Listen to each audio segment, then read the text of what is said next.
కృతాలయములలో నివసింపడు.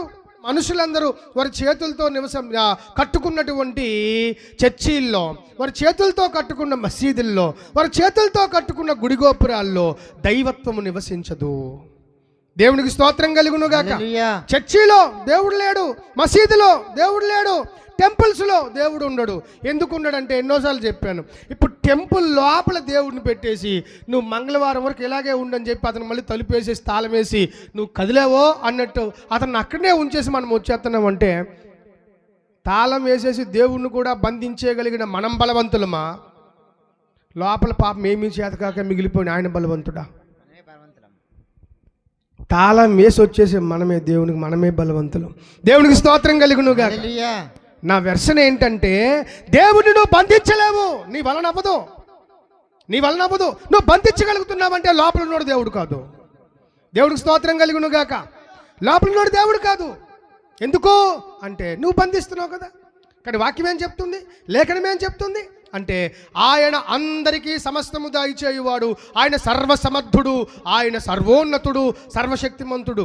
దేవుని స్వభావములో మొట్టమొదటి స్వభావం ఏంటంటే హీ ఈజ్ ఆమ్నిపోటెంట్, అంటే సర్వశక్తిమంతుడు. ఆయన ముందు ఏ శక్తి పని చేయదు. ఆఫ్టర్ ఆల్ 70 ఏళ్ళు 60 ఏళ్ళు 30 ఏళ్ళు ఉండి పోయే నీవు దేవుడిని ఎలా బంధిస్తావు? దేవుడిని ఎలా బంధిస్తావు? దేవుడికి స్తోత్రం కలుగును గాక. దేవుడు ఉండడు. మళ్ళీ చెప్తున్నాను, చర్చికి వెళ్ళే క్రైస్తవుల్లో చర్చిలో దేవుడు ఉండడు, 100% షూర్. అవును, చర్చిలో దేవుడు ఉండడు. ఇక ఏ టెంపుల్స్లో కూడా దేవుడు ఉండడు. దేవుడు ఎక్కడ ఉంటాడండి? దేవుడికి ఏం కావాలంటే, నీవు చేతులతో నిర్మాణం చేసిన దేంట్లో కూడా దేవుడు ఉండడండి. మరి దేవుడు ఎక్కడ ఉంటాడయ్య అంటే, ఆయన సొంత చేతులతో ఆయన ఒకటి నిర్మాణం చేసుకున్నాడు ఆల్రెడీ. దేవుడికి స్తోత్రం కలుగును గాక. ఏంటి ఆయన నిర్మాణం చేసుకుందంటే, you are the temple of the holy spirit. దేవుడికి స్తోత్రం కలుగును గాక. You human race, you human beings, you are the temple of my precious dwelling place అన్నాడు ఆయన. దేవుడికి స్తోత్రం కలుగును గాక. ప్రశస్తమైన నివాస స్థలము చర్చి కాదు, టెంపుల్ కాదు, మసీద్ కాదు, ప్రశస్తమైన దేవాలయము నీ బతుకు. నీ బతుకు, నీ బతుకు, నీ గుండె, నీ హృదయం, నీ తలంపులు, నీ ఇమోషన్స్, నీ భావాలు అన్నీ అవి బాగవుతున్నాయా? దేవుడు ఉండే చోటు బాగా కడుగుతారు, దీపాలు పెడతారు. Don't reject that. అది వాళ్ళ ఆశ, వాళ్ళు నేను ధిక్కరించను. అంటే దేవుడు అంటే వాళ్ళకి అభిమానం, దేవుడు అంటే గౌరవం వాళ్ళకి. అందుకే లోపలికి వెళ్తారు, చక్కగా తుడుస్తారు, సాంబ్రాణి వేస్తారు. ఆ సాంబ్రాణి స్మెల్ నాకు చాలా ఇష్టం. దేవుడికి స్తోత్రం కలుగునుగా. అవును, మంచిగా తుడుస్తారు, మంచిగా ఉంచుతారు. పాపము they don't know there is no god. వారికి తెలియదు పాపం. అయితే అంటే వాళ్ళ ఉద్దేశం ఏంటంటే, దేవుడు ఉండే చోటు పవిత్రంగా ఉండాలి, శుభ్రంగా ఉండాలి, ఎక్కడ తొక్కులు ఉండకూడదు, ఎక్కడ చెత్త ఉండకూడదు, దేవుడు ఉండే చోటు బాగుండాలి అని కోరుకున్నారు. కానీ ఇంకొక ఉత్తమమైన దాన్ని మర్చిపోతున్నారు. దేవుడు ఉండే చోటు అది కాదు, నా దేవాలయం అనే గుండె. కాబట్టి నేను త్రాగకూడదు, నేను వ్యభిచారం చేయకూడదు, తొక్కులుగా, చెత్తగా, చిత్తుగా, నాశనంగా పతనం అయిపోయి నేను బతకూడదు. ఇదే టెంపుల్ ఆఫ్ మై క్రియేటర్ అన్న విషయం తెలుసుకోలేకపోతున్నారు. అందుకే ఏథెన్స్ వార్లారా, మీ భక్తి చూస్తే అబ్బా నా గుండెలు తరుక్కుపోతున్నాయి, అంత భక్తి మీ దగ్గర ఉంది.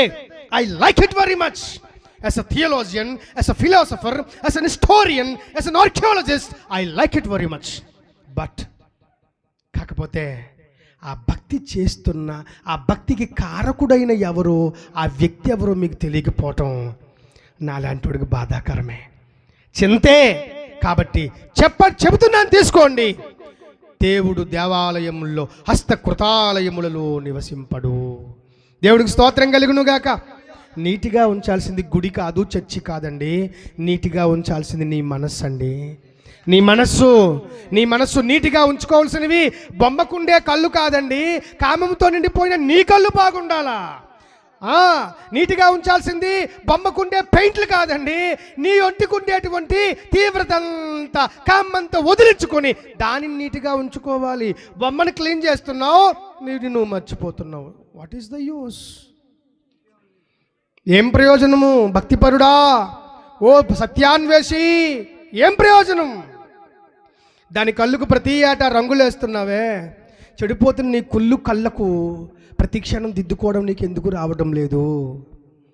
దాని గుండెకు మంచి మంచి బొమ్మలేసి ఇటు ఇలా ఉంటే బాగున్నాడు, అలాగుంటే బాగున్నాడు, ఓ దిద్దిందే దిద్ది దాన్ని బాగా దిద్దుతున్నావు బొమ్మకి, దట్స్ గుడ్, అది నీ ఇంట్రెస్ట్, నిన్ను ఎవడు కాదండు, దిద్దుకో. కాకపోతే మర్చిపోకు, నీకు ఒక అద్భుతమైన లైవ్గా ఉండే ఒక మనస్సు ఉంది, దాన్ని రోజూ కట్టుకోవడం మర్చిపోవడం మాత్రం పాపమే, అన్యాయమే, అధర్మమే, అక్రమమే, అకృత్యమే. దాన్ని కట్టుకోవాలి కదా. దేవుడు అంటే గుడిని నీట్గా ఉంచుకోరా అని చెప్పినోడు కాదు, దేవుడు అంటే నీ గుండెను శుభ్రంగా ఉంచుకోరా అని చెప్పినాడు. దేవునికి స్తోత్రం కలుగును గాక. అవును.